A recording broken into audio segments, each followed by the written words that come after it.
Larry Page and Bill Gates and Zuckerberg and all that, why do these people come to India? They come to India because they find a deeper meaning. As per Hindi cinema, you can be only thought of as forward-looking and modern if you ridicule the Hindu. For one single Israeli soldier, Israel from its prisons and jails released 1,000 plus Palestinian and Hamas prisoners.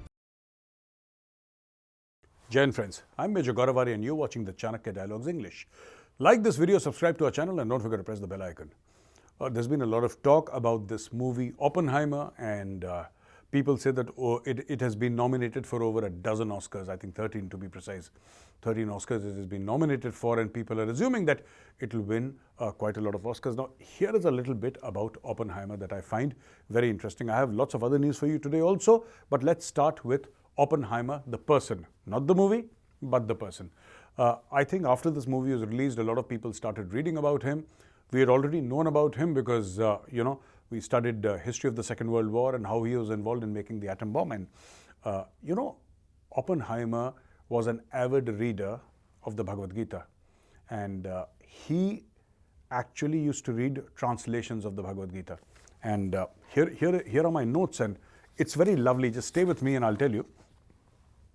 So now, he said that, but at Berkeley, he learned Sanskrit from Ryder.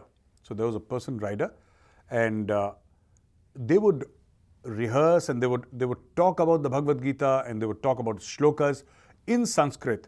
And Oppenheimer went on to say that the most beautiful philosophical song is existing in any known language. He calls it a song, ladies and gentlemen, because Bhagavad Gita, Bhagavad means God and Geet means song. Bhagavad Gita means the divine song, which is why Oppenheimer says that this is the most beautiful song in the universe, or the most beautiful philosophical song existing in any known language. This is exact quote. And in the movie also he says, as in real life, when there is this explosion in New Mexico on 16th of July 1945, he says, "Now I am become death, the destroyer of worlds." And this is Bhagavad Gita 11:32, where Krishna, an avatar of Vishnu, whom many Hindus think as the supreme being, says that he is Kal, or time. Kal means time. So whenever we say a person's Kal has come, it means his time has come. So this is Oppenheimer looking at one of the most sacred texts of the Hindu religion and saying that, he derives inspiration. And who are the other people? I'm going somewhere with this. Why am I telling you all this? I'm going somewhere with this. Stay with me here. Facebook CEO Mark Zuckerberg, Apple co-founder Steve Jobs, Microsoft co-founder Bill Gates, first president of eBay Jeff Skoll, Hollywood actress Julia Roberts, Google co-founder Larry Page, all of them have visited Kenchi Dham Ashram. Now, you see, there are so many stories. In fact, you'll find a significant percentage of the Israeli army in Goa or in other places of India, because after their conscription is over, after their time is over, they come to loosen up and they end up in India, most of them. Why do all these people come to India? I'm talking about Larry Page and Bill Gates and Zuckerberg and all that. Why do these people come to India? They come to India because they find a deeper meaning. Hinduism is not just about religion. It's a philosophy. They have come here, they've stayed in India for a very long time. They've met Hindu saints. And none of them are Hindus. Because Hinduism does not believe in converting you. You can come, you can stay at a temple, you can stay at an ashram, and that's all right. And if you're a Christian, or a Muslim, or a Sikh, or anybody else, that's all right. We are not here to convert you. We are not here to say that, no, ours is a superior way of life. No Hindu will tell you this, that our way is superior, our holy book is superior, our God is superior to yours. That's not our thing. We say, here is a way that has benefited us, and you can benefit from this way also, should you so desire. So, you see, today, such a globally successful movie, Oppenheimer, is quoting the Bhagavad Gita. And unfortunately, in the Hindi film industry, also known as Bollywood, the way they represent religion, right, is that you can be only thought of, as per Hindi cinema, you can be only thought of as forward-looking and modern if you ridicule the Hindu faith. Then it's okay. Then you're forward, you're cool, you're hip, you have a scientific temper. And here, quoting Bhagavad Gita is one of the greatest scientists the world has ever known, Oppenheimer. The world will respect you when you start respecting yourselves. Blindly aping the West is not a solution, right? You will never become Western, you will remain Indian. And the whole philosophy should be to respect yourself first, and then the world will follow. Look at all these great people, look at all these super achievers in their life. They have found solace in India. They have found enlightenment in India. And some people, caught up in problems that they thought were insurmountable. They thought that we will never overcome this in our lives. Those people went back and became successful because they found something from India. In India, there is something for everybody. All you have to do is seek. This is a land of seekers, actually. This is a land of people who question. Someday you should hear the conversation between Lord Shiva and Parvati Ma. She's asking, she's questioning, she's persistently questioning. This is not a land where one God says, this or you're dead, this or you're damned forever. It's not like that. You can choose your own way. So this is all I wanted to say, ladies and gentlemen, about this film Oppenheimer, and how it quotes Bhagavad Gita, and how Oppenheimer's life was guided, in many ways by the teachings of the Bhagavad Gita. Now, coming to Israel, there has been a lot of pressure on Benjamin Netanyahu because the families are now protesting, and the Hamas people knew exactly that this is what would happen after some time. Initially in that rush of blood, Israel will hit back, it will hit back hard. They knew that this is going to happen, and then they said that the reality of their loved ones not coming back is going to gnaw at Israel's political framework. And this is exactly what has happened. Now, Israel has reportedly submitted a proposal through Qatari and Egyptian mediators that would see it agree to pause its military offensive against Hamas for as long as 2 months.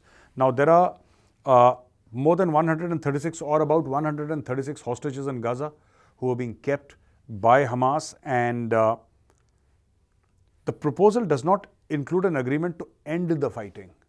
It just says that there will be a ceasefire for 2 months, and then they will release all the 136 hostages. This is the deal that Israel has given, and the world is welcoming of any deal that will pause war. And I can understand the pressures on the Israeli government, because it's not easy. It's not easy because Israel puts a huge premium on Israeli lives. I forget the name of that young soldier who was kept in Palestinian custody for many years. And when the deal came through, when it was time to swap prisoners, for one soldier, they released over 1,000 Palestinians. For one single Israeli soldier, Israel from its prisons and jails released 1,000 plus Palestinian and Hamas prisoners. They said, go. Our one soldier is worth more than 1,000 of you. This is exactly what Israel felt and said. So Israel is going to stop the war, or there is going to be a ceasefire. Let's use the correct terminology. Not stop the war, but there's going to be a ceasefire for 2 months. Israel has offered 2 months and